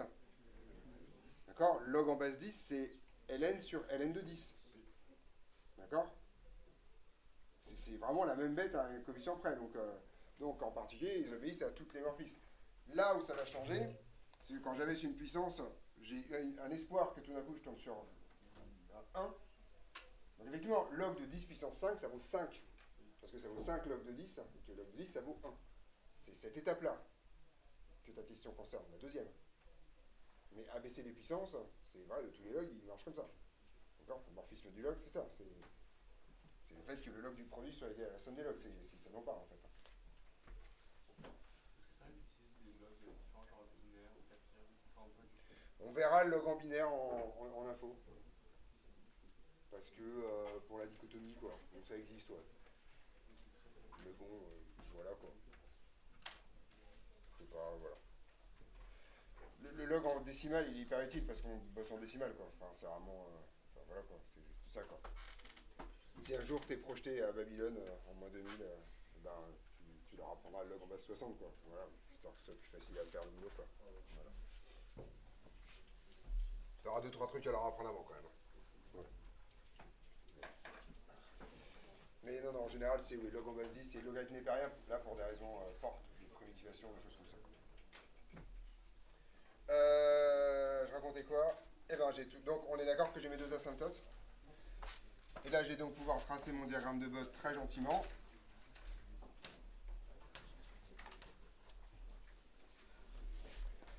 Donc, mon diagramme de Bode.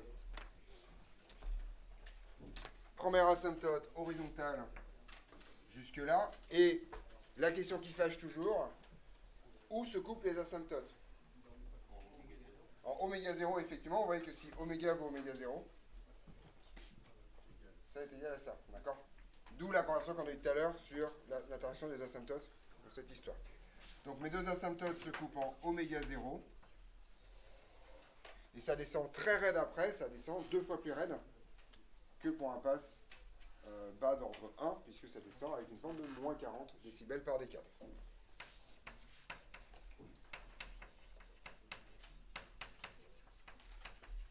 Et ici, c'est tout simplement 20 log de la valeur absolue de H0.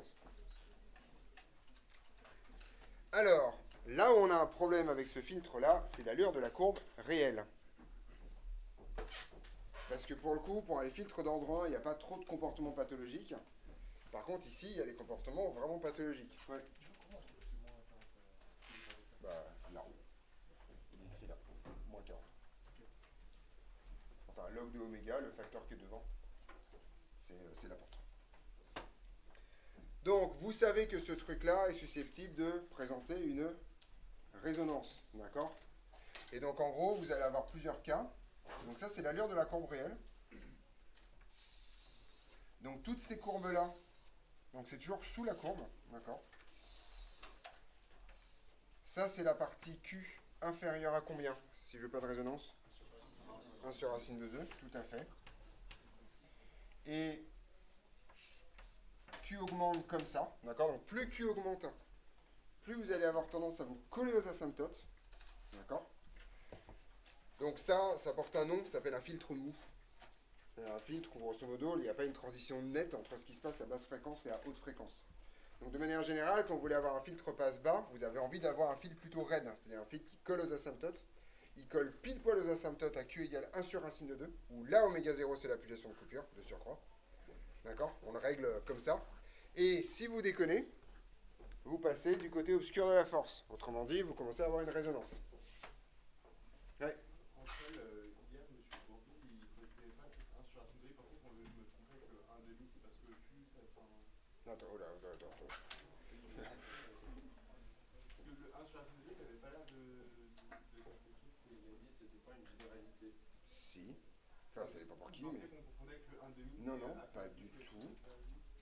Non. Et il ne comprenait pas d'où on sortait notre 1 sur racine de 2. Bah, de la démonstration du fait qu'il n'y a pas de résonance avant et après. Attendez, là je veux avoir une vraie conversation, mais vous savez, moi j'ai que la fin de la conversation, là, j'ai que la fin du process. Donc faut que je vois. Non, mais là il n'y a pas de conversation. Puis vous avez une démonstration sur le sujet, c'est pas moi qui vous l'affirme comme ça, qui est sorti du chapeau, quoi. Donc après, je sais pas dans quel cas vous étiez, je sais pas quel est l'exo, mais Q plus grand que 1 sur racine de 2, dès que vous êtes sous forme canonique, il y a une, enfin, voilà, une résonance, il n'y en a pas, quoi. C'est vraiment, il n'y a pas de conversation. Donc, je vais voir ce qu'il me raconte. Comme il m'envoie un petit résumé à chaque fois, je vais voir ce qu'il me raconte. Donc, mais là, non, il n'y a pas de conversation. Là. Voilà. Donc, si vous êtes à Q plus grand que 1 sur racine de 2, vous avez en fait possibilité d'avoir des résonances. Et là, auquel cas, la courbe passe au-dessus de l'asymptote. D'accord? Oui. C'est pile égal. Quand c'est pile égal, c'est pile poil en dessous. Ah ok, il n'y a pas de... En fait, ce qui se passe, c'est que ta bosse, en fait, quand tu es un tout petit peu au-dessus de 1 sur racine de 2,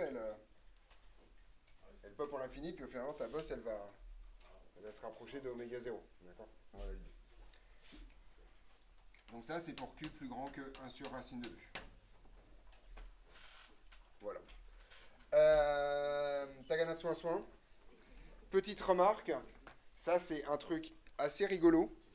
Si vous avez une résonance... Alors, il faut bien vous rendre compte qu'on est en échelle logarithmique. Je vous rappelle qu'un facteur 20 en échelle logarithmique, c'est une multiplication par 100. Autrement dit, si vous voyez ça sur un diagramme de Bode, ça signifie que votre résonance, elle est monstrueuse. D'accord? Un petit pouillou comme ça, là, en fait, ça veut dire que vous avez des facteurs 10, 20, 30, 40, 50, 100. Autrement dit que Q est particulièrement élevé.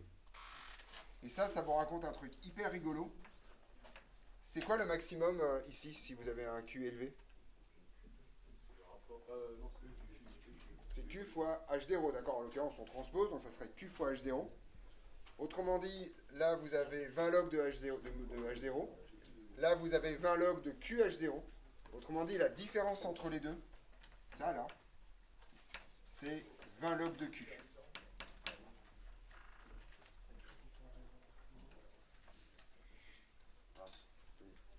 Ah bah quand on écrit petit, on pense petit. Mais je comprends pas en fait le concept. Bah tu fais quoi? Tu écris sur la table après? Non, parce que je vais continuer le cours là.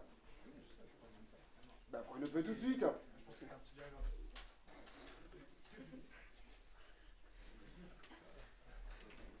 Je t'écoute, Sylvain. Oui, bien sûr, sinon il n'y a pas de résonance. Oui, je t'écoute. LCM est égal à module de H fois EM. Non. Ça va du fait que dans cette forme-là, tu sais que si Q est grand, ton maximum sera, quand ta résonance sera atteinte, ça sera QH0. Ah oui, comme UCM est égal à E fois Q. C'est ça. Et donc si tu prends 20 log de QH0, bah, en fait ça veut dire que ce point-là sera un 20 log de QH0. Autrement dit, il y a différence entre les deux. Ce sera 20 log de Q. Donc c'est la différence entre l'asymptote et le maximum. Et ça vous permet de lire Q sur le graphique.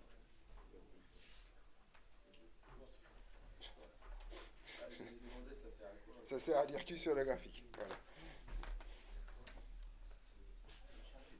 J'ai eu un blocage, je me suis dit, je lui ai fait peur. J'ai reculé, voilà. D'accord?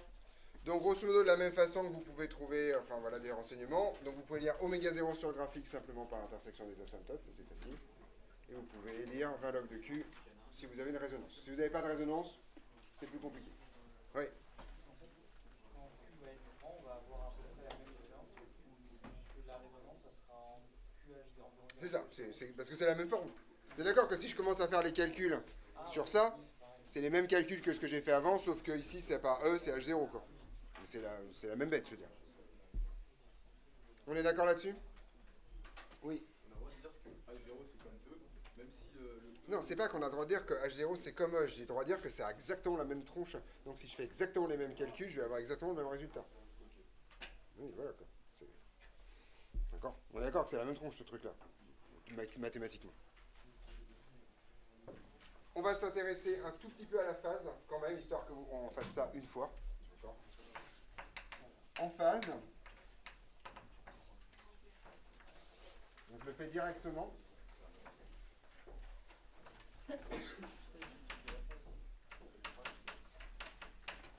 Je vais supposer que H0 appartient à R+, ça me simplifiera la vie. D'accord? Mes équivalents sont encore au tableau. Quelle est la phase à basse fréquence? Si H0 est un réel positif. D'accord, ouais. Bah, l'argument de H0, et vu que c'est un réel positif, c'est pas tellement chaud. Ça fait 0, tout à fait. D'accord. Donc votre phase va valoir 0 ici. Comme d'habitude, on fait l'intersection des asymptotes, plus exactement la bascule des asymptotes, au même moment que les asymptotes en gain se croisent. Oui, suivant. Et après, effectivement, ça va devenir pi, tout simplement, parce que ce truc-là est un réel négatif. Alors, pi ou moins pi? Grosse question. J'ai eu cette conversation en TP avec certains d'entre vous la semaine dernière. Il faut que vous reteniez un truc, c'est que la phase est une fonction décroissante de oméga, quoi qu'il arrive. Donc, grosso modo, ici, ce sera pi ou moins pi? Ben, moins pi, d'accord, dans cette histoire. Donc ici, ça serait un moins pi. Donc ça, c'est votre diagramme asymptotique en phase. Et si je veux tracer la courbe réelle, eh bien, je vais m'intéresser à ce qui se passe en oméga 0. Et ça, si vous avez fait votre DM pour aujourd'hui, vous savez ce qui se passe en oméga 0. En termes de phase. Pourquoi quoi? Parce que la phase est une fonction décroissante de oméga. En gros, si tu prends la forme canonique en bas, tu vois que tu vas passer d'un réel positif à un imaginaire pur à partie imaginaire et ensuite tu as un truc négatif. Donc en fait, ta phase de ton dénominateur, elle va tourner comme ça. De 1 jusqu'à pi. Et donc comme c'est l'inverse, bah, ça va être de 0 jusqu'à de 0 jusqu'à moins pi. À un décalage près qui est H0 qui te fait monter ou descendre le truc. Vous avez fait ODM pour aujourd'hui, on est d'accord? Donc vous savez qu'en oméga 0, le déphasage c'est quoi? Non mais sérieusement, c'est littéralement dans votre DM d'aujourd'hui là, oui. C'est pi sur 2, pas plus justement, moins. D'accord? Vous avez remarqué que quand même, UC était en quadrature retard. Bah, c'est ça dont on parle, que c'est moins pi sur 2 la phase. D'accord? Donc en gros, vous savez que votre courbe réelle, elle passe ici en oméga 0. Est-ce que tout le monde voit pourquoi? Si vous regardez votre dénominateur, quand oméga vaut oméga 0, la partie réelle, elle devient nulle. C'est bon? Donc il ne vous reste plus que le terme en j oméga sur q oméga 0, dont l'argument vaut plus pi sur 2, et comme c'est 1 sur ça, ça me fait un argument de moins pi sur 2. Okay. Donc votre courbe réelle, quoi qu'il arrive, elle passe par là. Elle a une magnifique gueule d'arctangente. Voilà. Parce que c'est un peu une arctangente, quand même. Enfin, les gars. Oui. En échelle logarithmique, je me méfierais un peu, quoi. Mais ouais, enfin ouais, ça, je crois que ça va ressembler à ça. Je mettrai pas ma tête à couper sur le sujet. On est d'accord là-dessus sur la phase? Voilà. Oui. L'arctangente, c'est le l'autre sens, en fait. C'est une fonction croissante arctangente. Ça, c'est moins arctangente, en fait. Enfin, ça a une gueule de moins arctangente, quoi. Ça a une gueule de moins arctangente en échelle logarithmique. Enfin bon, on sent qu'on voilà, on l'a un peu tiré dans tous les sens. Bon, après, je sais que les tracés de courbe, M. Lévy m'a envoyé une photo d'une de vos copies, je ne sais pas qui c'est. On s'envoie des trucs. Ouais, ça nous arrive.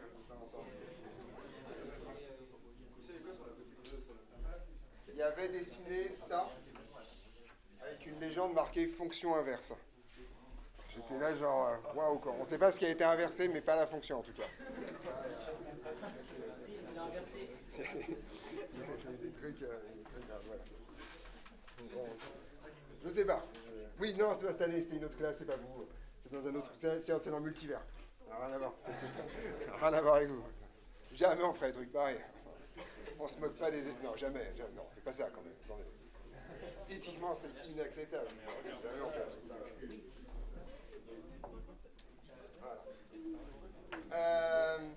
Donc voilà, donc de temps en temps, on a des SMS qui pop comme ça, avec juste des screenshots sans rien, sec. Voilà, c'est des trucs comme ça.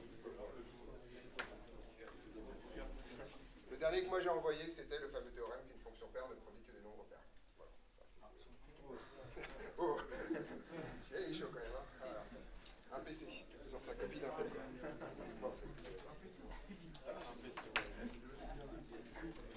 On est parti sur le petit C. Et on enchaîne, doucement. Allez, on se concentre un peu. Sur ça, il a eu 0,5, je crois. Ouais. Bah, en même temps, quand on est à ce stade-là, l'info, ça va être compliqué quand même. Enfin, tout va être compliqué, en fait. Allez, on est parti. Et on enchaîne sur le passe-bas. Enfin, on finira pas aujourd'hui. Et on enchaîne sur le passe-bas d'ordre 2. Comme ça, vous aurez tout dans votre escarcelle. D'accord? Le passe-bande d'ordre 2, pardon. Le passe-bande, on l'a déjà fait. On n'est pas coincé dans une boucle temporelle. Passe-bande d'ordre 2. Donc, si vous avez pigé, et Samy, c'est maintenant. Ah oui, j'avais une question. Ouais, d'accord. Je réponds à ta question bientôt. Le temps d'écrire ça.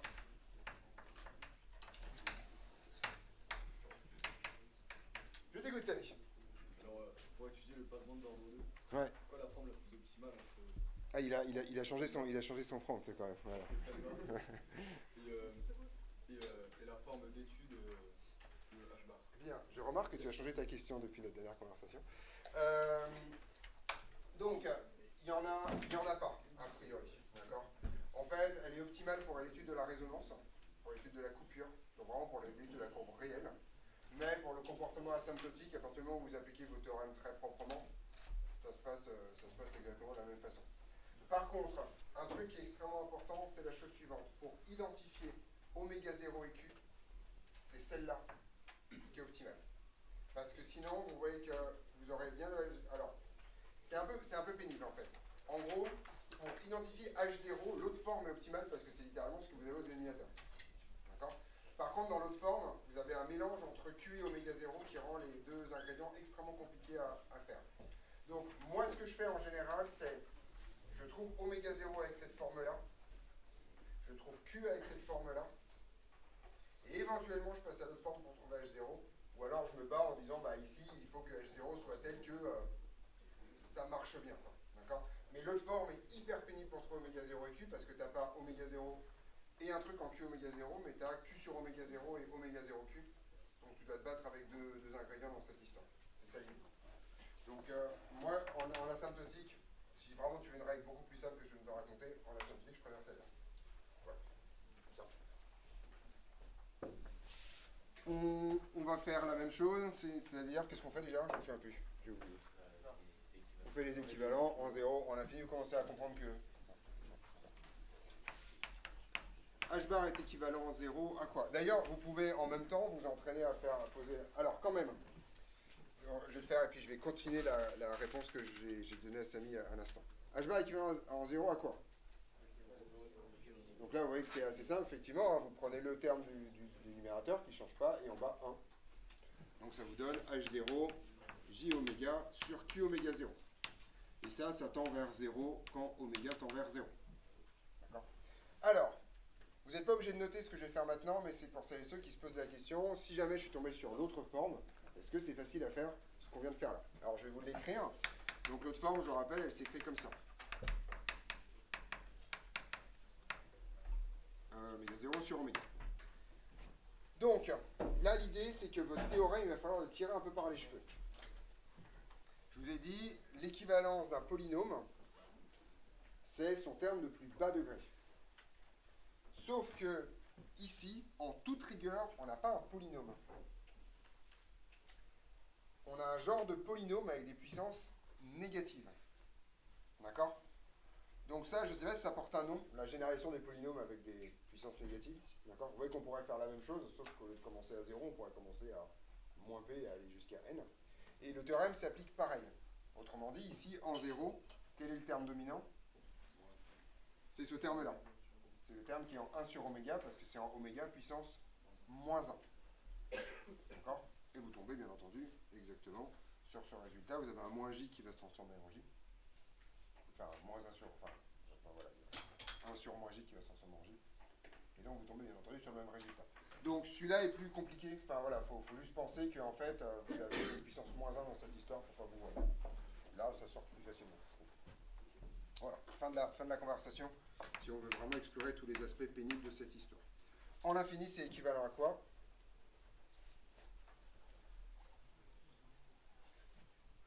Donc là, pareil, vous avez H0, J oméga sur Q oméga 0, le tout divisé par moins oméga 2 sur oméga 0 carré. Donc c'est une forme un peu pas belle, avec un gros terme. Comment on fait pour simplifier ça? On multiplie par moins oméga 0 carré sur oméga carré pour tout virer. Et donc là, on va avoir des simplifications assez énormes. En particulier, on va avoir un... Alors, il y a ces histoires avec J, hein. Enfin, c'est la même chose. Donc là, ça va donner moins J si vous faites le calcul complet. Vous allez avoir un H0 qui, lui, reste intouché, un Q qui reste intouché. Et vous allez simplement inverser oméga 0 et oméga. D'accord? Et ce truc-là, ça tend vers quoi quand oméga tend vers plus l'infini? Vers 0 aussi. D'accord? Ce qui est la caractéristique d'un passe-bande. Autrement dit, votre diagramme de Bode, il sera comme ça. D'accord? Avec moins l'infini d'un côté et moins l'infini de l'autre, sans problème. Oui, Adam? J'ai pas compris comment on passe de là à là? Alors, j'ai multiplié par moins oméga 0 carré sur oméga carré. Au numérateur et au dénominateur. Tout ça pour neutraliser ce bout-là. D'accord? Et donc, à l'arrivée, alors on va faire les trucs simples. Le H0, il bouge pas, le Q, il bouge pas. Le oméga 0 carré sur oméga 0 me donne un oméga. Le oméga sur oméga carré me donne un 1 sur oméga. Et ensuite, il y a le problème du signe. J'avais un J en haut. D'accord? Et bah, en fait, non, je le laisse comme ça, il n'y a pas de bricole. Il y avait un J en haut et un moins, ça fait moi J. C'est tout, ouais. J'ai pas fait de 1 sur J, non, je fais directement là-dessus. On est d'accord? Voilà, ça marche. C'est un magnifique passe-bande, sans aucune forme de problème. On va donc ensuite trouver, et c'est le truc compliqué, c'est le seul truc compliqué. C'est ce truc qui n'est pas complètement trivial, en fait. Parce que là, vous êtes d'accord que quand même, depuis le début, on prend les logs, on fait machin, ça se trouve facilement. Là, ici, c'est la seule intersection d'asymptotes qui n'est pas complètement triviale. Donc, on va la trouver. Donc, on fait les asymptotes.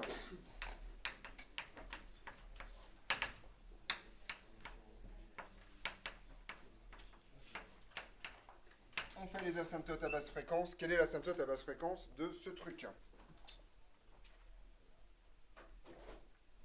Louis. L'équation de l'asymptote, il a j'ai mal au bras. Bon. Il dit qu'il n'a plus de genoux, quoi. C'est un log De l'équivalent de ça. D'accord? Voilà. Donc effectivement, c'est 20 log. Alors ici, c'est toujours pareil, on va voir la valeur absolue de H0. D'accord? Et en fait, vous voyez que là, il y a un truc à la con, c'est Q. Donc ce que je vous recommande, c'est de faire toujours le même traitement, c'est de garder oméga sur oméga 0 tout seul dans son coin, et de mettre tout le reste dans un log. Donc ici, en fait, je vais avoir 20 log de H0 sur Q. Et là, ça va me donner plus 20 log de oméga sur oméga 0. Oui, je t'écoute, Sylvain. Non, enfin, c'est normal parce que j'oublie et qu'en général H0 est réel positif, mais dans le cadre score, effectivement, c'est pas normal. Q, par contre, lui est positif, il n'y a pas de problème. Quand on fait les équivalences, c'est pour pas avoir la forme des équivalents, mais c'est aussi pour bien vérifier qu'on a un passe-bande. Bah, là, tu as tout, avec l'équivalent, tu racontes à peu près tout. Hein. Mais du coup, ça veut dire qu'à chaque fois, on se réfère à la définition qu'on a, sauf qu'il n'y a pas de définition de quel. Enfin, on n'a pas la définition en fait de qu'est-ce qu'un passe-bande, c'est quoi? C'est un mix. J'ai pas dit un truc qui tendait vers 0 de chaque côté, je l'ai pas écrit. Ah, j'ai fait passe bas, passe haut. Ah oui, effectivement, il faut que je l'écrive. Oui, parce que j'ai mis les définitions dans l'ordre 1. Du coup, quand on dit c'est bien un passe-bande, c'est bien un passe-bande. Non, bah je vais l'écrire après. Voilà. Bah, je ne l'ai pas encore écrit, donc ça suffit pour l'instant. Voilà. Ouais. Si vous séparez d'un côté, c'est par la pente. C'est pour à la pente directement et pour à l'intersection des asymptotes ici. Ouais, c'est ça va mieux. D'accord. Donc, effectivement, je garde leur remarque de Simon dans un coin de ma tête. À haute fréquence, on va avoir quoi comme asymptote? Ouais. Moi, c'est une question. Je t'écoute? C'est pas oméga 0 l'intersection des asymptotes. Si, mais ça c'est l'abscisse de l'intersection des asymptotes. Alors, Et tout à l'heure, en fait, l'ordonnée était triviale, on ne s'est pas posé de questions. Là, ici, tout à l'heure, tu vois, on avait une asymptote horizontale, donc forcément, quand elle se coupe sur l'asymptote horizontale, je ne me suis pas posé de questions. Ici, tes asymptotes sont comme ça. Donc, tout d'un coup, l'ordonnée est beaucoup moins fixée. C'est pour ça que c'est un peu pénible. Enfin, un peu pénible. Il y a un truc en plus à faire. À haute fréquence, vous voyez que c'est 20 log du module de ce truc-là. En fait, vous voyez qu'on a exactement la même tronche, sauf que oméga 0 et oméga sont inversés. Donc, en fait, on va trouver 20 log de valeur absolue de H0 sur Q, moins 20 log de oméga sur oméga 0. Autrement dit, vous avez une pente à plus 20 dB par décade à basse fréquence, et une pente à moins 20 dB par décade à haute fréquence, comme ça, un magnifique passe-bande sans problème. D'accord?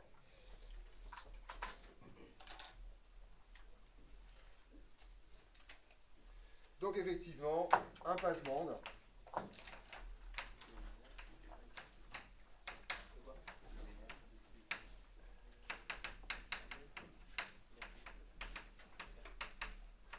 est un filtre. Alors il va y avoir deux critères pour un passe-bande. Le premier, c'est un filtre qui tend vers 0 quand oméga tend vers 0 et quand oméga tend vers plus l'infini. Autrement dit, il vire les hautes fréquences et les basses fréquences. Est un filtre tel que le module de H bar tend vers 0 quand oméga tend vers 0. Le module de H bar tend vers 0 quand oméga tend vers plus l'infini. D'accord? Et si on veut rajouter un vrai truc, c'est présentant un unique maximum. On dit que vous n'en avez pas plusieurs, sinon c'est ce qu'on appelle des peignes ou des choses comme ça. C'est des trucs où il y a plusieurs fils. D'accord. Donc présentant une unique résonance.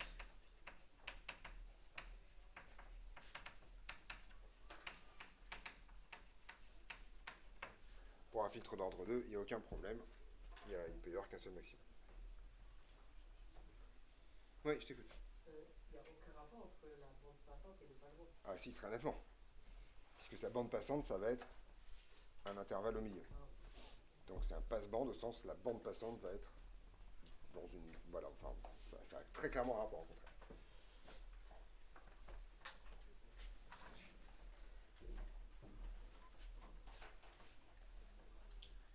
Si je trace le diagramme de Bode de ce truc-là, Camille, donne-toi de la place. D'accord, c'est bon. Voilà. Donc, contrairement à tout à l'heure où mon asymptote horizontale me fixait vraiment très facilement au moins une des deux asymptotes, d'accord, tout à l'heure ce que j'ai fait, je prends l'horizontale, je sais que ça, en oméga 0 ça change et je descends. Là ici, comme mes deux asymptotes sont obliques, si vous voulez, bah, je suis dans une situation où je ne sais pas trop en fait, où je vais devoir les placer. Donc c'est pour ça que là je vais devoir faire un truc. Donc je sais, alors déjà, est-ce que vous êtes toutes et tous d'accord qu'elles se coupent en oméga 0 ? D'accord, vous voyez que si je fais oméga égale oméga 0 ici, et oméga égale oméga 0 là, j'obtiens la même chose de chaque côté. Donc ça c'est l'abscisse de mon point d'intersection, et son ordonnée c'est quoi ? Bah, c'est ce qui est écrit là en fait. Hein. C'est 20 log de H0 sur Q. Et ça fait partie des trucs très désagréables. C'est que les asymptotes, en fait, la position des asymptotes dépend de Q. Autrement dit, si Q est très élevé, vos asymptotes vont descendre, au contraire vont monter. D'accord ? Donc ça, pour l'instant, je ne reste pas, et demain, quand on tracera la courbe réelle, on va voir les impacts sur le sujet. Donc vous avez deux asymptotes. Une première à plus 20 dB par décade, et une deuxième à moins 20 dB par décade. Là, vous voyez que le théorème, les asymptotes se coupent à la coupure. Là, c'est 0, d'accord ? Ouais. Alors pour l'instant, comme je ne vais pas varier Q, je fais qu'une seule courbe, rien ne se passe. Je vais quand même littéralement écrire que ce truc-là, c'est 20 log de module de H0 sur Q, d'accord ? Voilà. Et que ici, c'est oméga 0.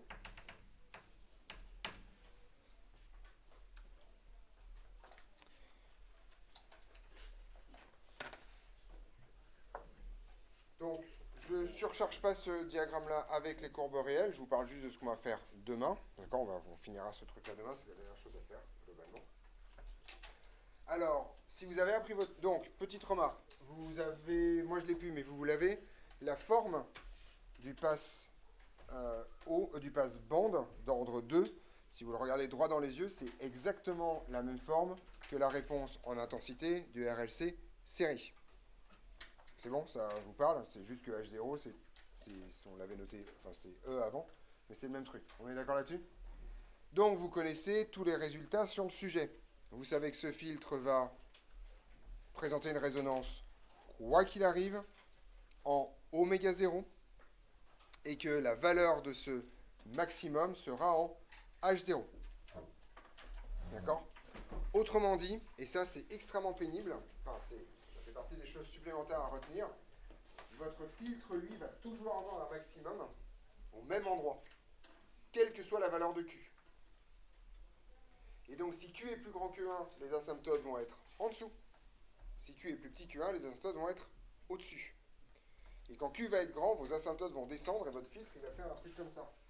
Il va faire une espèce de résonance hyper piquée ici. Au contraire, si Q est petit, votre filtre, il va être en dessous, il va être tout dégueu, avec une résonance pas du tout piquée. Et ça, c'est normal, puisque je vous rappelle que l'acuité a le bon goût de valoir Q, quand même. Okay, donc ça, on le fera demain, on ne recopie pas ces courbes dégueu, on fera un truc plus propre demain. Mais c'est ça l'idée, d'accord? Vous ne partez pas, puisque je dois ramasser vos œuvres, quand même, au passage.